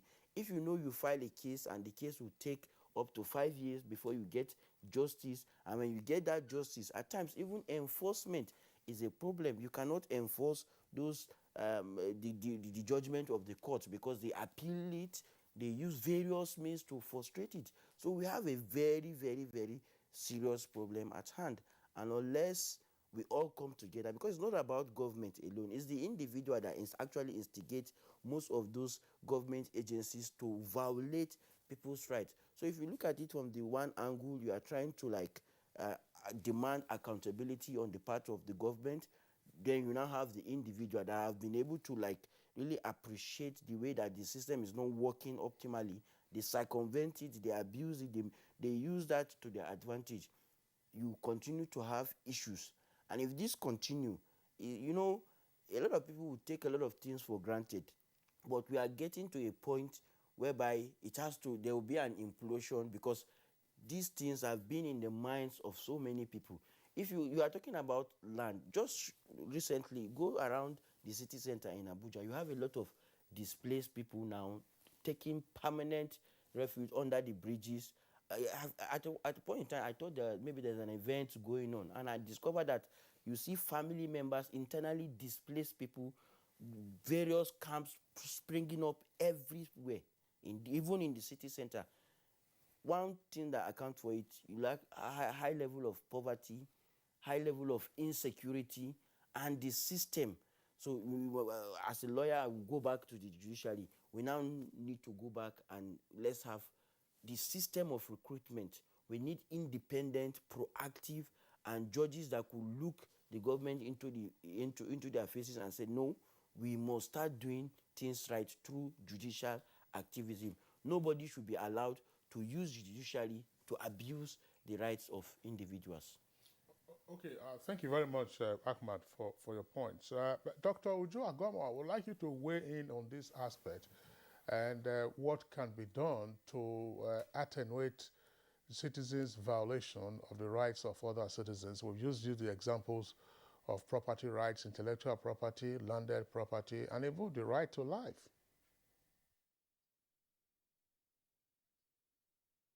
First, I think it's important to explain that the dichotomy is not really as dramatic as perhaps many will think of.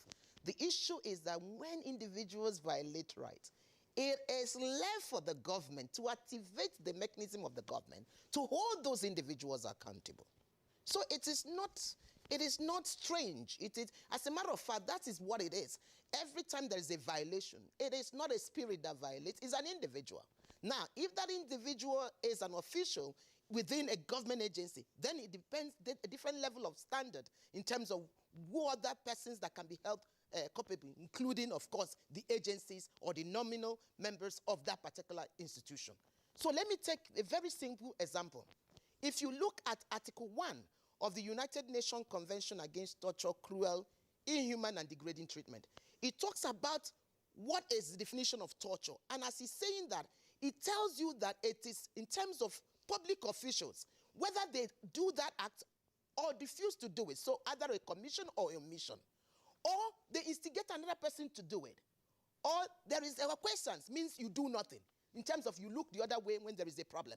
So you are also held accountable. So I just want us to understand that even where individuals violate rights, it does not mean that it has to stay on its own. There is already, that's actually why you have the system of justice. It then means that something needs to be activated. The law enforcement agencies, both in terms of policing, both in terms of prosecution, both in terms of trial, both in terms of then when the sanctions have been given, in terms of administering whatever sanction that has been given. So once we note that, then it becomes very, very easy to understand. So again, I believe that the mechanisms of the government must be made to happen. So even when we talk about awareness, let's also not think that this awareness means that we are already there. I will give you an example. In 2017, Nigeria passed the Anti-Torture Act. But I tell you, we go around different parts of this country and we're doing training for law enforcement agencies. Oftentimes, you come zero number of them in a class of, say, 50 or 30 have ever seen or heard about the Anti-Torture Act of 2017. Yet, we say generally people are aware, but you are then asking, to what extent are the very relevant provisions of these laws made not to be knowledgeable? You ask, what can we do? We need to be able to ensure that all the institutions, and here when I'm talking about these institutions, I am talking about from the primary to the secondary to the tertiary institution, should be made aware of this. The law students, social scientists, and all the rest of that. Then you come to law enforcement agencies. I'm also aware that on 5 different areas, and I will name them: human rights, interagency cooperation, civil-military relations, democratic principles, and rule of law, are 5 areas that there is attempt now to have a harmonized curriculum for all the security agencies. And I believe that once this is done, and it is actually being looked at to make sure that every recruit coming in gets to understand the same thing across board. So it is not only about awareness, we must ensure that the content of what we teach, but it must be taught in such a way that it should be able to change behavior. Sometimes people say knowledge is power, and I always say there is something wrong with that. It is not knowledge being power, it's the knowledge that is used. Knowledge that is used, that is utilized, that becomes powerful. So this training must be such that when people have acquired them, they must be able to utilize them. And those who do utilize them needs to be celebrated. I believe very critically that if we're able to put certain levels of incentives to enable people comply with laid down laws, it makes it easier. Both in terms of agencies providing policing function, law enforcement agencies, and also adjudicating functions. So that once we do this, then people know that if I do the right thing, I am going to be rewarded. But not when those who do perhaps the wrong things are the ones being rewarded. So those levels of incentives, and oftentimes, what makes people change their behavior is not so much of what you put as the law. It is the certainty that when they violate, they will be caught. It is the certainty that then when they are caught, they will be duly prosecuted.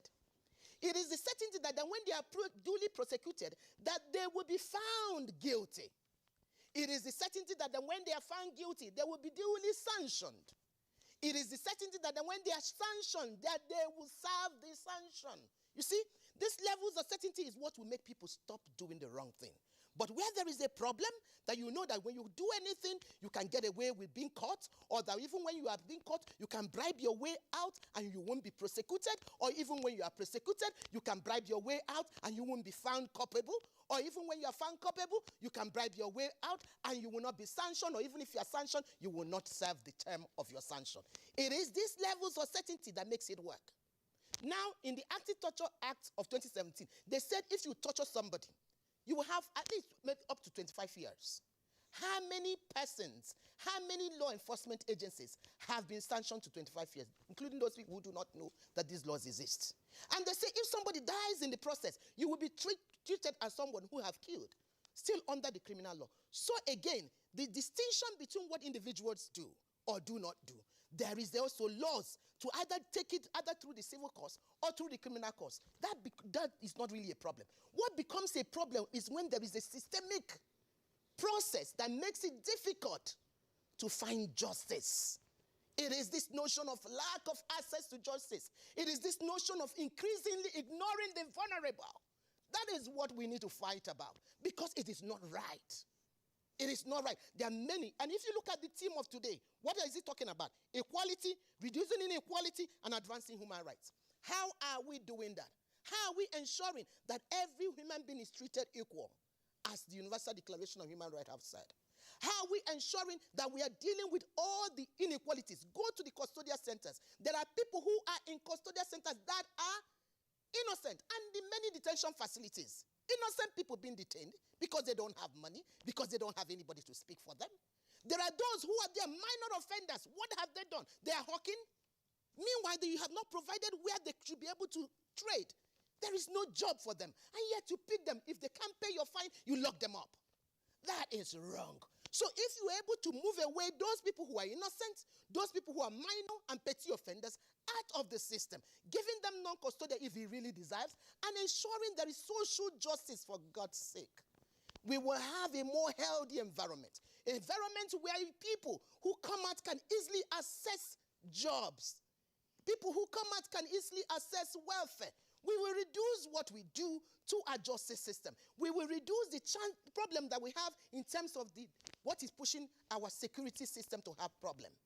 If you look at the Universal Declaration of Human Rights, which we are celebrating today, it tells us that the foundation of peace is freedom.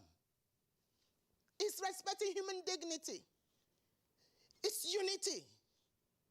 There was a reason that the United Nations General Assembly in 1948 did what they did, because they said we have seen the atrocities of the Second World War, and we must say no to it. We must protect the vulnerable. We must protect those who are being governed from those who are governing them, if they are governing them through draconian laws. We must ensure the right thing is done. And I think this is really the time to ask citizens, both those in uniform and those who are out not in uniform, to ask those who have authorities and power to utilize those authorities and power and to do the needful. It is essential. And I think that if we can achieve that, then we will make headway. Where everyone, actually I think what we should look at is human rights is a collective responsibility. Let everyone use the sphere of their influence to do something to make sure that the promotion and protection of human rights becomes truly a reality, not only in the general nation, in the towns, but in the cities and everywhere they find themselves. Thank you. All right, Dr. Agomo, you have indeed, covered a great deal of perspectives in your last submission. I was going to ask you to let us know what the human rights situation is in prisons, because you are a director of prisons rehabilitation and welfare action. I wanted to know what it is like at the correctional centers, because if you know this much, perhaps you must have ensured that your knowledge of this must have played a role in terms of how prisoners are handled. Just in few seconds. Okay, I will do that. I will do that. Thank you very much. First, I will say, before I start, I just want to remind us of what Winston Churchill said. He said that the way to know the civilization, a country or nation who is civilized, is to look at what they do to the people who are in their places of detention, in their so-called prisons and things like that. So yes, you have in our custody, in our correctional centers, and indeed in many detention facilities across the country, 3 types of persons. You have, as you have heard me say before, there are those who are innocent. They didn't do anything. They are the right people in the wrong places, and you don't need anybody to argue the fact that these ones need not to be there. Of course, there are people who are minor offenders, and the minor offenders and petty offenders, yes, they need to be sanctioned, but they don't need to be kept in places of detention, because one single moment you spend in places of detention becomes problematic. And because we are not dealing with this whole process, that is why, as of today, we have over 74% of the prison the facility or population in terms of our custodial centers as those who are yet to be convicted. And when I say 74%, I am talking generally. If you look in certain facilities, that population is as high as 90% in some instances. And I can call names. Some of them is about 80%. Now, your guess is as good as mine, that you find out that the custodial centers and the correctional officers would find it very difficult to promote any form of adequate rehabilitation or reintegration or even resettlement for those who are released in that kind of context. So we have a situation where there is a overburden issues relating to the facilities. Now, when I say that this is the proportion that are awaiting trial, it is important to understand that that population is there and many times for a long period. A lot of times for those people who may even stay beyond the time that they would have been, convicted, even if they were, they have said even if they were convicted. So that becomes problematic. There are 2 major things that you need to watch.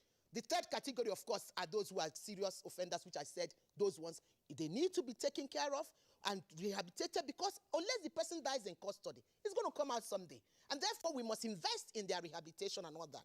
The 2 factors that we must deal with is the rate of having people being received in custody. Once you deal with that, and the duration in custody, you will be able to deal with the population. But once we are not addressing that effectively, it becomes problematic. So all of that is content. You are creating tension. They are having jail breaks. You are having, challenges in terms of rehabilitation, and the offending rates is increasing.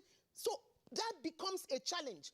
Here, therefore, if you look at the fact that a lot of young people are found in our custodial factors, don't forget the earlier point I made about these issues about social access to justice, social, justice itself, relating even to things about jobs that are not there. So you are having the vulnerabilities of these individuals, and that brings adequate challenges. You are having vulnerability on the families. Many of their families are hurting. Remember, including families of those who are innocent. And there have also been found a channel, what you call circles of challenges, because many of those families, once you take their breadwinner into the custody, certain things begin to affect. Even those who were not criminal before, their family members will begin to do that. But when you look at the Nigerian Correctional Service Act of 2019, there were a lot of reforms that were put in place.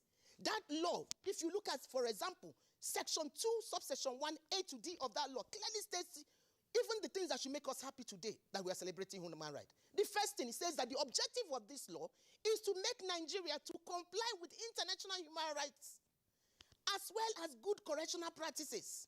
The second one, it says it is to promote enabling platform for the effective implementation of non-custodial measures. The third, it says it is to promote correction, reformation, rehabilitation, and reintegration.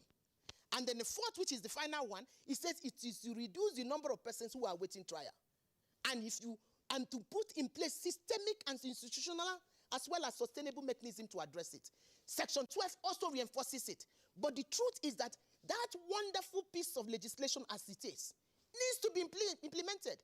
At the moment, there is no funding, as much as we are aware, to activate the full implementation of non-custodial measures. Then how do we progress as a nation? So this is a piece of law that even other African countries are so happy they are asking for subcopies that they want to begin to utilize and adapt for their own jurisdiction. So why will we not celebrate what we have and put in place mechanism to make it work?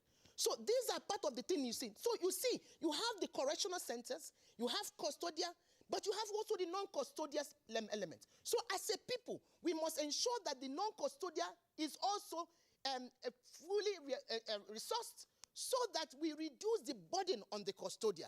It also enables us to make sure that the whole issue of security and addressing the offending and preventing offending behavior, because it's not only waiting till when the people have done it. We need to have a mechanism to prevent offending behavior through engaging early warning signals to be able to address these people. And it is possible, it is doable.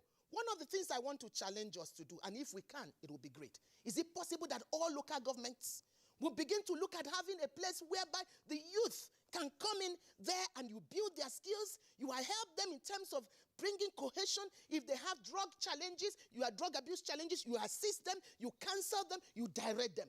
If we can do this in the 774 local governments, identify mentors that can assist them, we will go a long way in reducing the youth bulge.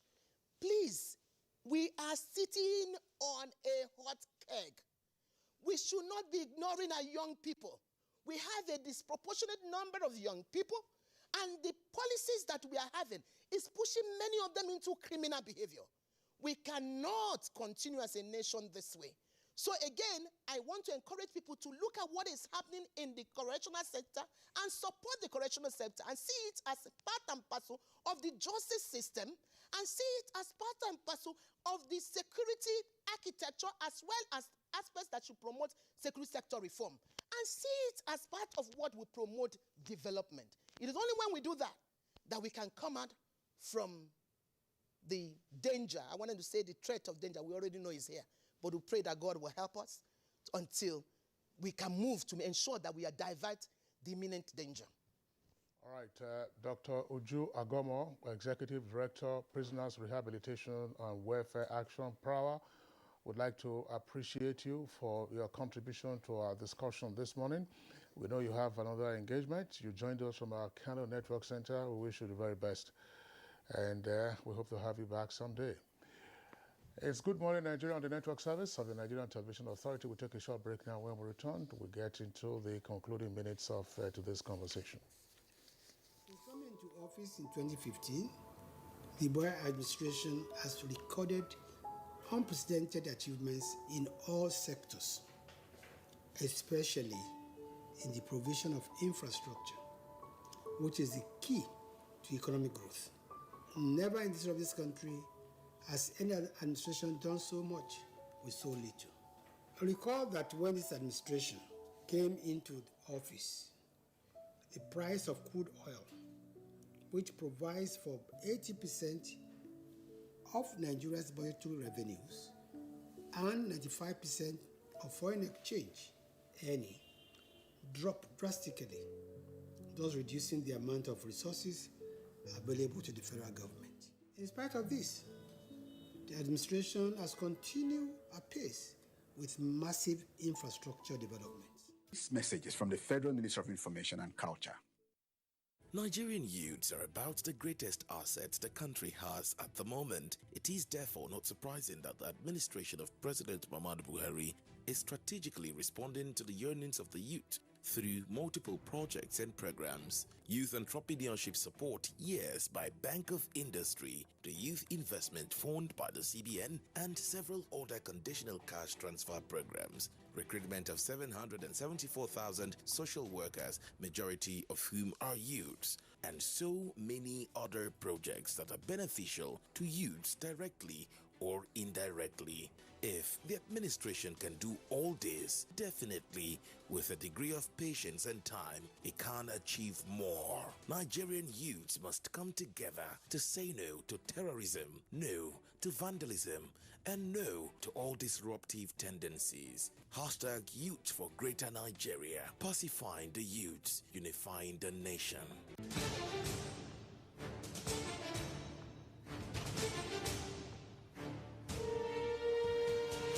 Finally, the hero of Nigeria's democracy has arrived. He shall usher us into a new phase of development, peace, and prosperity. He is the father of the new Nigeria, His Excellency President Muhammadu Buhari, GCFR. Welcome to another another season of giving Nigerians hope yet again. We are sure of a great future for both ourselves and generations yet unborn. We look forward to your leading us as a nation into our manifest destiny. Though the challenges against us as a people are many, we know that your leadership shall set us on the right path to our greatness. A new dawn beckons on us all, and having you as our president is a precursor to this. Thank you for believing in Nigeria. This message is from the Nigerian Television Authority, NTA. It's a trip back to Anfield for Steven Gerrard as he takes his new team to face the Reds. This Saturday, it's Liverpool versus Aston Villa on the Premier League Live, showing on the network service of the NTA from 3:30 p.m. The Premier League Live is brought to you by Baba Ijebu and powered by Integral.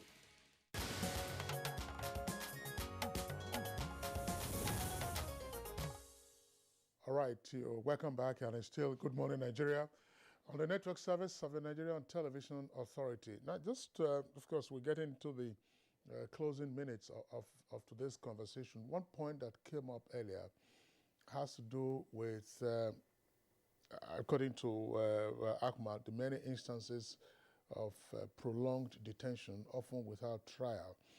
And I thought that in the lead up to the Fourth Republic, where you had the advocacy against military rule, one of the anticipated gains was that arbitrary detentions and violations of the rule of law, and therefore violation of the rights of citizens, right to liberty and freedom of expression, would be greatly attenuated. Well, it would appear that even under the Fourth Republic, there are instances of prolonged detention without trial, and sometimes, as has been indicated, in parts of the Northeast, forced disappearances. And yet, there are clear provisions in the Chapter 4 of the Nigerian Constitution as amended, stipulating the length of time within which an individual can be held, otherwise the person is released or prosecuted or otherwise arraigned.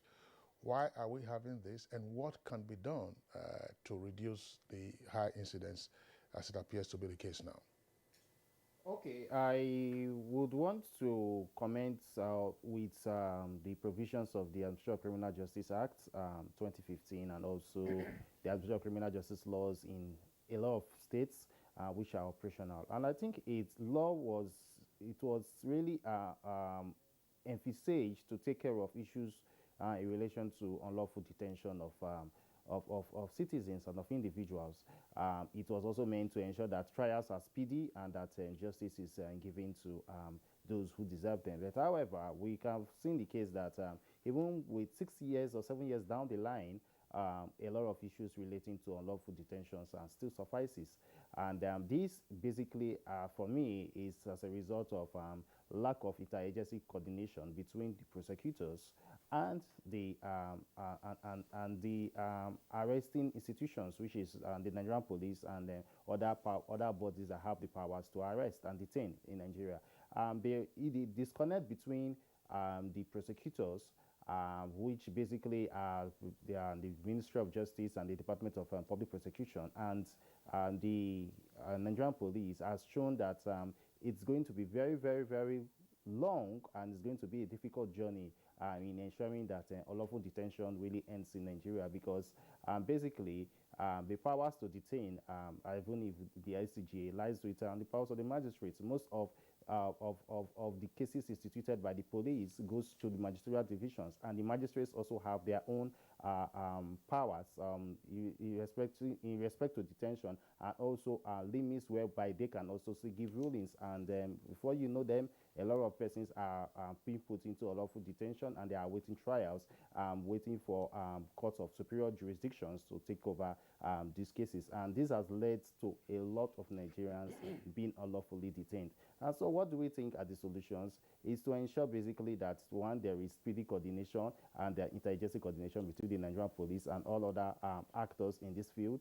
Two, is to ensure that the Nigerian prisons are decongested, or Nigerian correctional centers are decongested. And this has to do with taking care of a lot of people who have minor offenses, who are detained, who has also made the Nigerian correctional centers not habitable, even for Nigerians. And this it can always be taken care of when we all talk about ensuring that petty offenses are being decriminalized. We have to decriminalize petty offenses. We have to ensure that the non-custodial measures as enshrined in the Nigerian Correctional Service Act is being entrenched. And then once we do that, we find out that the Nigerian Correctional Centers certainly would be habitable for Nigerians. But however, also the issue of funding, which Dr. Uju also talked about, is also very key. Nigerian government needs to urgently fund the Nigerian Correctional Services. The Nigerian government needs to actually fund the Nigerian correctional centers to ensure that we also live up to its mandate. We should know critically that why the Nigerian police has a Police Trust Fund Act that takes care of issues related to equipments and welfare police officers, that same has not been done for the Nigerian Correctional Service. We believe that the Nigerian Correctional Center is in a state of emergency and needs to be taken care of. And if let us just pause you there, okay. Because you have made a very clear explanation as to what is the reason, why we have a congested correctional centers in Nigeria, because of course the complications or the complexities of, the police and of course those responsible for taking people who have been arrested to court and all of that. Those things are very complicating, and if you start that conversation today, it will not end in the next hour. Right. Oguche, you are the Director of Women and Children Department, National Human Rights Commission. Women and children are said to be most vulnerable when it comes to human rights violations. Tell us about it in a nutshell. Thank you very much. Women and children are vulnerable because of the lack of capacity to actually protect themselves or take initiatives that will give them some form of protection. And some of the reasons for this are rooted in our cultures and tradition, where the architecture of the society is woven by men to the detriment of women in most cases. But we have a lot of laws and policies in place now that is supposed to bring the women and children from the level of inequalities to some level of equality and power. And so to deal with the cases that perpetually hold the women and children down, what we need is everyone's hands on board. The men should be part of it. You can see from what I'm wearing, he for she, a lot of men should actually take up the challenge to see that the vulnerable in the society, including women and children, are actually helped to some level of near equality, if not equality, by utilizing the laws and the mechanisms in place, like the National Human Rights Commission, approaching those mechanisms to ensure that these people are protected and that these people are actually helped out of their vulnerability, since most times the first casualty of any form of oppression is your inability to speak for yourself. Ahmad Abubakar, closing thoughts briefly. A closing thought. Security agencies are the major driver in terms of human rights violation, and what is required of them is to have a rethink. Their offices for a limited time, they will join the civil society, they will come to a civilized world, and what their actions, the marks that the footprint that they leave, they should know that they could be victim as well. So everybody should see human rights and the enforcement as a collective responsibility, a duty to God, a duty to mankind. Okay. All right. Ahmad Abubakar, human rights activist and legal practitioner, we appreciate your being around this morning. Thank you for having me. Obaro Fiki, legal and human rights resource officer at Clean Foundation, thank you for your thoughts. Thank you. And Harry Oguche Obe, who is a director at the National Human Rights Commission, would like to thank you also for your insights. Thank you very much. Okay, so that does it for our conversation segment on Good Morning Nigeria today. Let's take a couple or one of our segments before we wrap it up. Sports. Abu Dhabi will be the final race of the Formula One season for another decade after the country signed a new contract to host a Grand Prix. The Yas Marina circuit, which hosted its first Grand Prix in 2009, has secured a race until 2030. The track had developed a reputation for producing dull races. but the circuit's layout has been extensively revised for this year's championship showdown between Max Verstappen and Lewis Hamilton. Verstappen and Hamilton head into this weekend's race level on points, but with the Dutch Red Bull driver